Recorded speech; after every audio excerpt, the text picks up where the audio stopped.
Bonjour les amis, c'est Oli le Belge. Alors, voilà, je regardais si ça marchait. Bonjour les amis, c'est Oli le Belge. On se retrouve aujourd'hui devant le Beast KTM Super Duke R. Alors vous allez me dire, eh bien, si j'ai sorti la suite logique des vidéos, vous allez me dire, mais Oli, cette KTM Super Duke R, elle était en scène avec la Harley Lowrider et la Versys 1000 sur cette petite route du côté de Beaurain. Oui, mais après avoir visionné la vidéo, je me suis dit que c'était juste pas possible, parce que même en étant le plus sage possible, les vitesses étaient tout simplement inavouables. Parce que cette KTM Super Duke R, le truc le plus dangereux dessus, c'est vous. Parce que cette bécane marche du feu de Dieu. Ça m'a rappelé vraiment la première Super Duke. Les deux Super Duke que nous avions eu l'année dernière et l'année d'avant, d'autant plus que c'était les GT, me semblaient plus... je ne vais pas aller jusqu'à dire plus raisonnables. On va dire qu'elles étaient plus urbaines.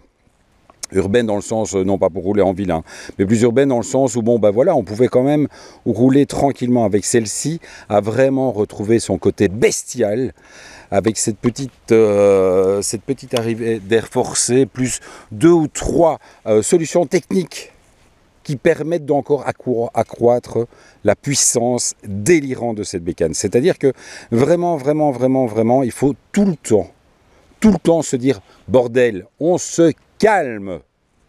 Sinon, ça ne marche pas. Alors bon, ben voilà. Autre chose, évidemment, vous allez me dire aussi, mais Oli, sur la petite vidéo, qui d'ailleurs a été vue par 12 000 personnes sur Facebook, il n'y avait pas une petite sortie Accra dessus. Eh ben si. Là, c'est le pot d'origine sur la Super Duke R. Waouh, et quand même la classe, les gars, on change de pot. Non, pas du tout. En fait, la moto est tombée, la première Super Duke R est tombée.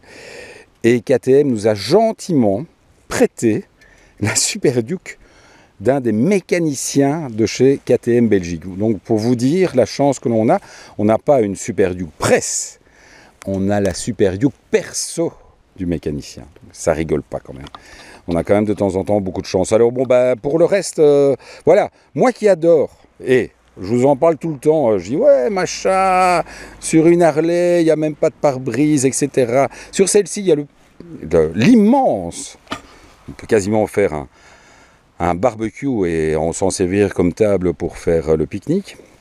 Immense saut de vent sur la Super Duke. Et comme ils ont eu la bonne idée de mettre d'une part, superbe tableau de bord, mais en plus, un tableau de bord qui est inclinable, et ça c'est hyper intelligent, mais du coup, l'immense pare-brise, il est inclinable également. Alors, je ne vais pas vous faire la démo de ce tableau de bord, il est juste, franchement, vraiment instinctif. Bon, moi, clairement, on va repasser là-dessus. Je roule en street avec l'ABS Road parce que c'est largement assez.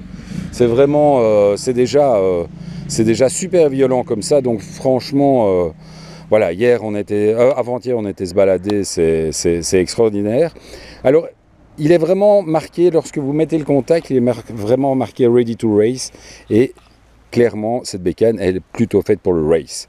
C'est ready to race. C'est-à-dire que la boîte de vitesse, le shifter fonctionne extrêmement bien quand on tire dedans. Vous dire que le garde-boue arrière n'a pas été fait pour la pluie, ça me semble évident. Avant-hier, je l'ai vraiment utilisé parce que j'étais rejoindre les potes à Liège. J'ai fait 80 km d'autoroute. Alors, elle le fait. Le cruise control fonctionne super bien, mais à 130 km/h en 6e, j'aime autant vous dire qu'elle vous dit ça va ou quoi?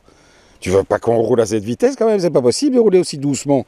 Donc voilà, par contre, un truc qui est super bien fait, c'est que, bon, ici, ça c'est la boule, j'allais dire la boule du mécano, n'exagérons rien, c'est la boule que le mécano a laissée sur la moto. Et juste à côté, vous avez la petite prise USB qui est juste ici en dessous, qui est super pratique pour faire charger votre GPS, etc. Alors un autre truc que j'ai vraiment eu beaucoup de chance de pouvoir utiliser avec cette moto, c'est mon application Coyote sur mon téléphone, parce que je crois que c'est vraiment important d'avoir ce style d'application, parce que ça va quand même super fort. Alors justement, je vous l'ai dit hier, Je vous l'ai dit hier, je vous l'ai dit, je n'ai pas sorti la vidéo d'avant-hier parce que c'était juste pas possible. Donc on va aller très gentiment se promener sur quelques kilomètres et puis on se fera des gros bisous, tout simplement. Allez, je mets mon casque. Hop là. Je vous ferai pour cet hiver, je vous ferai tous les démos. On parlera justement de cette application Coyote, on parlera du casque que j'ai sur ma tête, donc ce Shoei GTR 2. Je viens également de recevoir mon nouvel airbag électronique.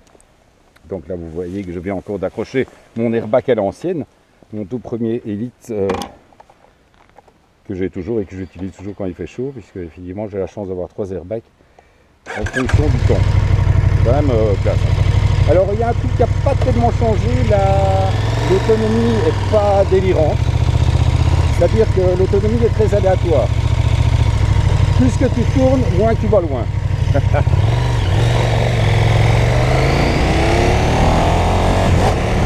vous voyez.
Voilà, sinon aussi le fait d'avoir la GoPro sur le casque, c'est aussi un très bon moyen de ne pas rouler trop vite parce qu'à partir de 100 bahts, ça vous arrache la tête.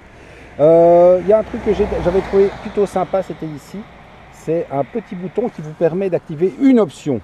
Par exemple, quand vous allez rouler sur circuit ou des trucs comme ça, vous pouvez directement mettre le chrono dessus. Qu'est-ce que j'avais trouvé de sympa? Ah oui, ça c'est très sympa parce que c'est monté sur Silent Block. Donc quand ça tombe, ça s'abîme un petit peu moins, un tout petit peu moins. Allez, on se retrouve bientôt les amis. La semaine prochaine, après The Beast, on va faire le méga scalpel, puisque je vais chercher la 890. Je crois que ça va être un peu plus raisonnable, même si c'est quand même un avion de chasse aussi. Allez, bisous les michetous. Ciao.